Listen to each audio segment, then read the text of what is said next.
Hello everybody, welcome back to another episode of the Crate Flavored Mod Pack. In the previous episode, we set up the andesite factory here, and it has definitely been running in the background. The only thing stopping us right now from getting a bunch of andesite is actually the lava flow. So what I did was actually modify the train schedule to pick up 5 buckets of lava every time it goes into the nether. And then it makes sure to drop all of the buckets off here. And somehow my driver just went missing. I think these guys might have... Dang it. I think we just lost another driver. I don't see him. Dang it. And welcome aboard, Arnaldo II. Hopefully you don't die like your father did. So, since I have the schedule here anyway, I might as well go over it a little bit. So you can see here at the lava station, when we have more than 3 buckets, we'll actually be able to continue on. And when we drop it off, if we have 0 buckets on board, then we can continue. So what I want to do today is actually get started on the bread factory. I think I want to set it up just right here. I think this is a pretty good spot for it. It's pretty much right next door to the warehouse, so we should be able to pull wheat and anything else we might need out of the storage system. So I think what I'm gonna do is get started on the outside of the build, and yeah, then we'll come back.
And there it is. This is the pretty much basic, almost finalized version of the bakery.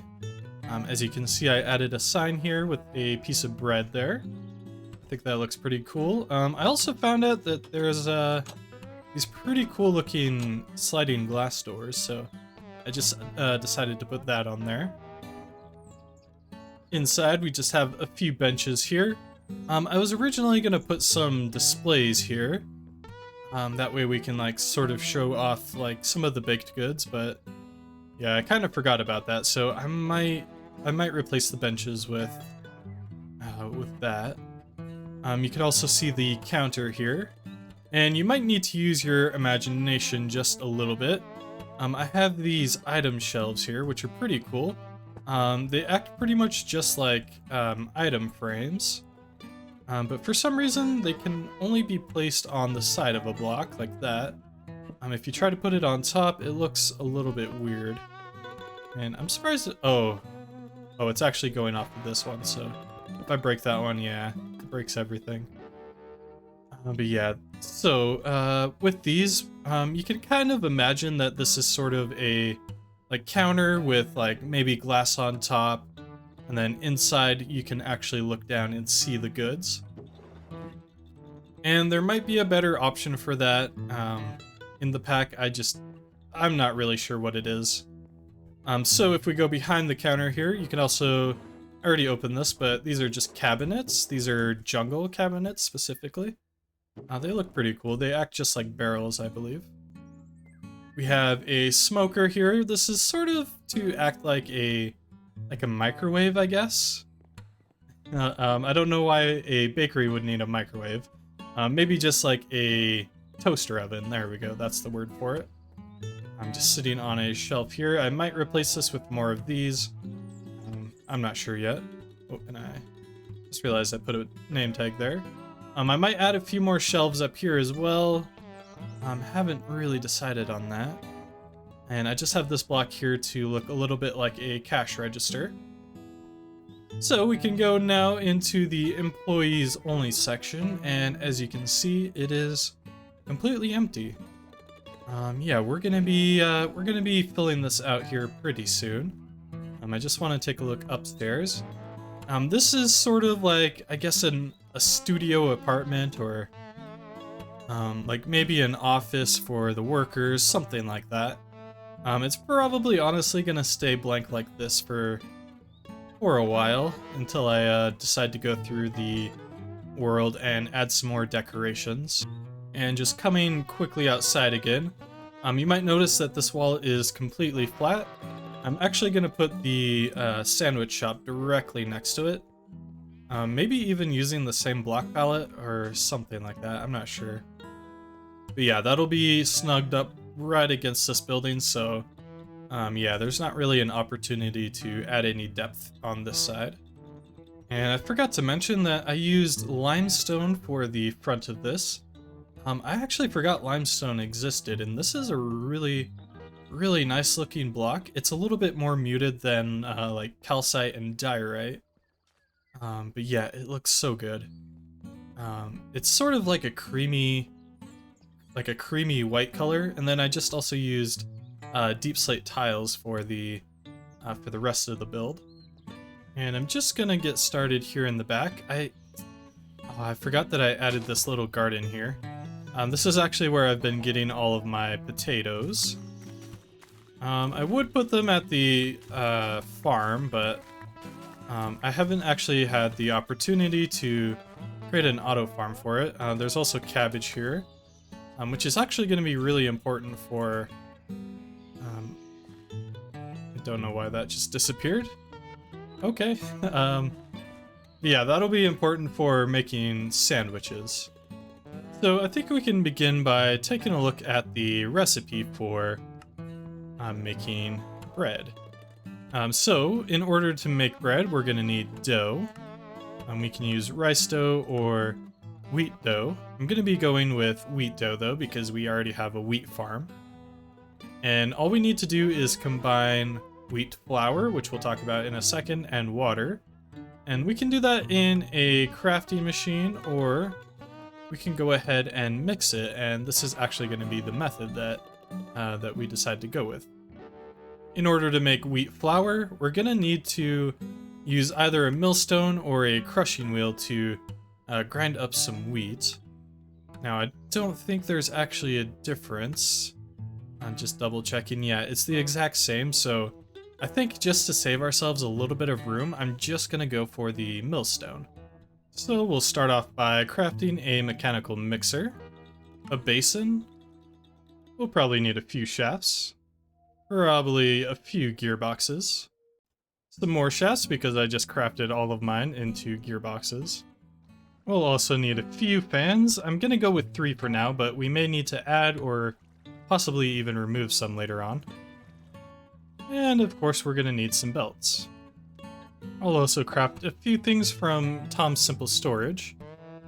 So I'm going to be using a basic inventory hopper. This will allow us to export or import items from our system. And I'll just have it hooked up to a chest somewhere in here. And I'll also make an inventory cable connector. This will be on the output. And essentially what I'll have that do is automatically import the bread that we make back into the system. So I'm just going to have a cable coming directly from the system over here. And I think I'll put it here. I don't remember exactly which direction it needs to be going in. Okay, it looks like the filter's alright. So what I want to do is select some wheat and right-click it there. That should be... Okay, that's the opposite direction of what we need. And there we go, now it's the right way. So yeah, it should be pulling out all of the wheat from the system and into this barrel. And I just decided to move this up a little bit, that way we can have our belts above ground and make it look a little bit nicer. So I'm gonna have a belt running this way. And it doesn't need to be exact, but I do want this system to feel sort of like a bakery, but also sort of like a factory. So I'm just gonna have things connected up there. And then here, I actually need a grinder, which I forgot to grab. A millstone, sorry. So, and yeah, I think, yeah, just have it turned this way. And put the millstone directly above. We're gonna be going very similar to how we did with the andesite farm for this, so we'll just have a funnel going directly in and pulling out from here. That should be roughly how I want the belts to be laid out. So it'll come from the barrel into the millstone, it'll get grinded up, and it'll start coming this way. Now at the end of this line here, I want to place my basin and my mixer. Oops, that should go on top and not inside. There we go, just like that. And I forgot to take in the baking process into account, so yeah, I'm going to be redoing all of these lines. So I think I'm going to put the grindstone a little bit closer to the start. Right there, the millstone, sorry. Just like that, and then we'll have it turn. Actually, we can have the basin going first. Now, I'm not sure if it needs to be on top or... Yeah, I think I'll just leave it on top. But I think I'm going to place it on the corner there. Now we can place the mixer on top. Just like that. Now, hopefully that should blend everything together. I'm also going to need some water, but we'll get to that in just a second.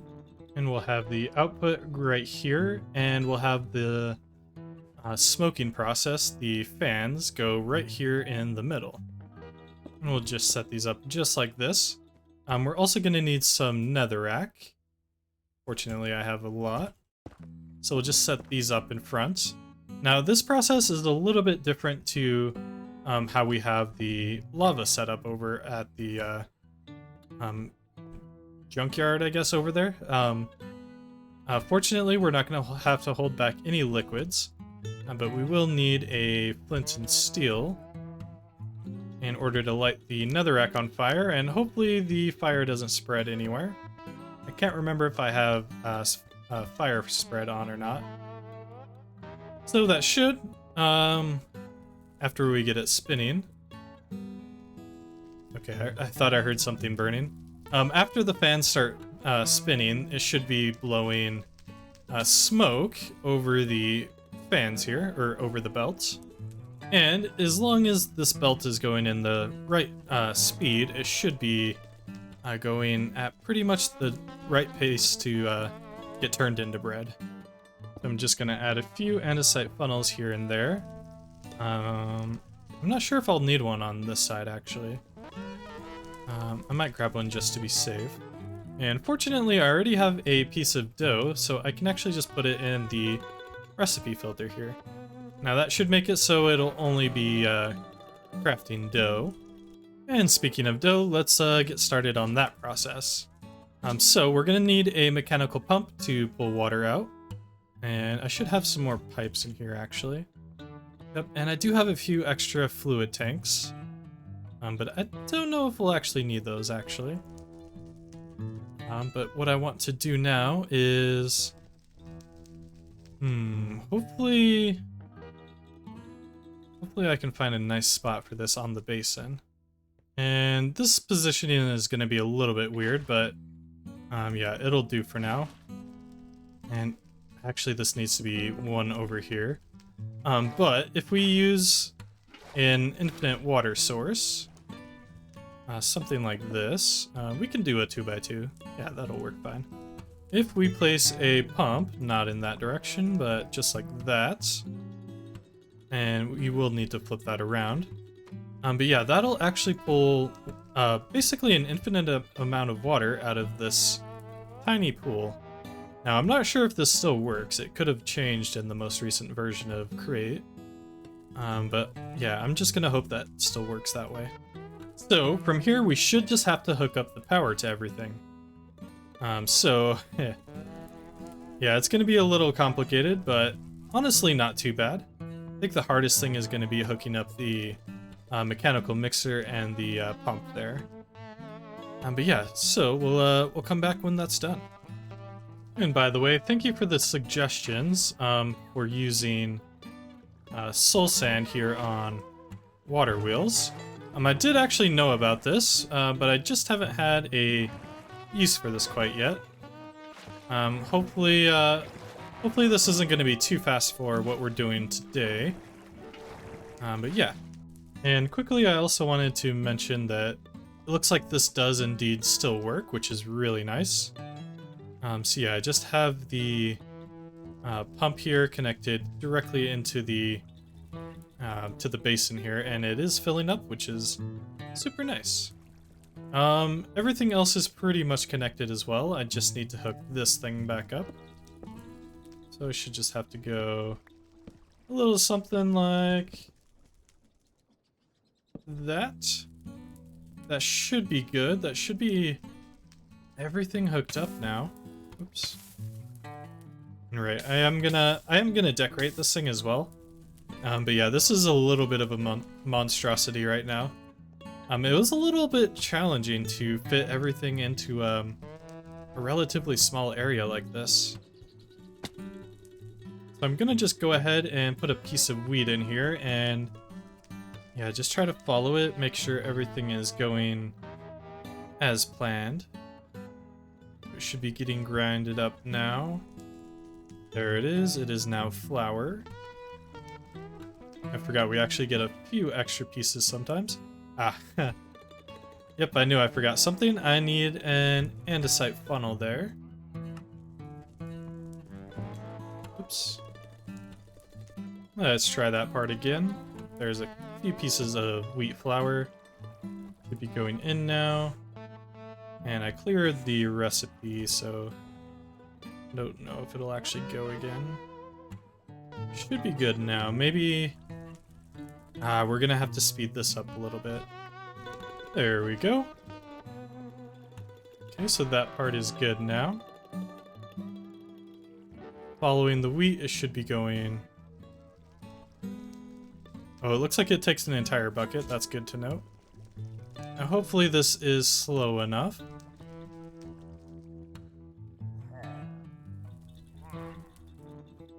Unfortunate. So what I might do... Oh, and I also need an andesite funnel there. What I might do is actually just end up adding... maybe one or two more fans here. Try number 2 with one more fan in place.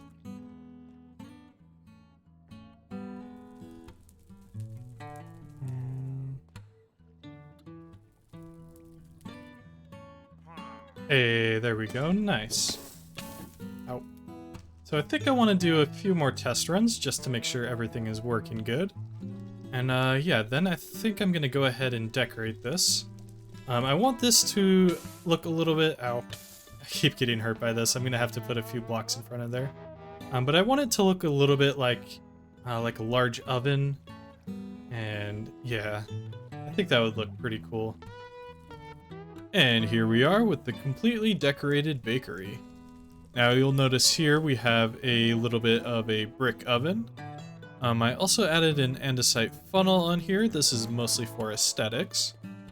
But yeah, that'll allow items to pass through it, and they'll end up in this barrel. What I also did was hook this directly up into the Tom Simple storage network. And that's just going to be importing any item that we put into it into the system. On the back end here, you can see that we have a little bit of a staircase going up this way.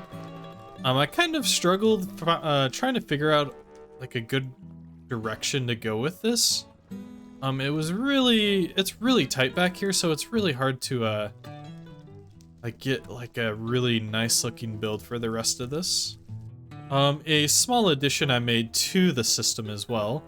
I actually ended up adding a brass funnel here, sorry. And I just have it filtered with seeds, because I forgot that seeds can actually be produced from the ground up wheat flour. So yeah, as soon as it lands in the basin, we just immediately pull it out, and it'll sit there for a few minutes and despawn. If you wanted to, you could filter this back into the system, or void it with some fire or lava, something like that. I also decided to dye the belts here. I went with brown just to sort of match the color of bread. So yeah, I don't think there's much more to talk about with this system. Of course, this is only half of what we're going to be doing. Actually, probably closer to a third. Because in the next episode, what I want to do is actually get started on not quite the sandwich shop quite yet, but I do want to get started on a little bit of a automatic system for getting chicken. So we'll end up setting up a really similar system to what we did with the bread factory, except we're going to be getting raw chicken, which is of course dropped by chickens. And yeah, we'll be cooking it up inside of the factory as well. And then after that, we'll be able to import it to the sandwich shop, which we'll have right here in the middle. And then we can make our sandwiches. Something we're also going to need is cabbage. Fortunately, I have already found some. But yeah, we're going to need to make a little bit of a farm for that as well. And yeah, I think that's all the time we're going to have for today. Like I said, in the next episode, we're going to get started on the chicken farm. And yeah, thank you guys so much for watching. I'll catch you next time. Peace.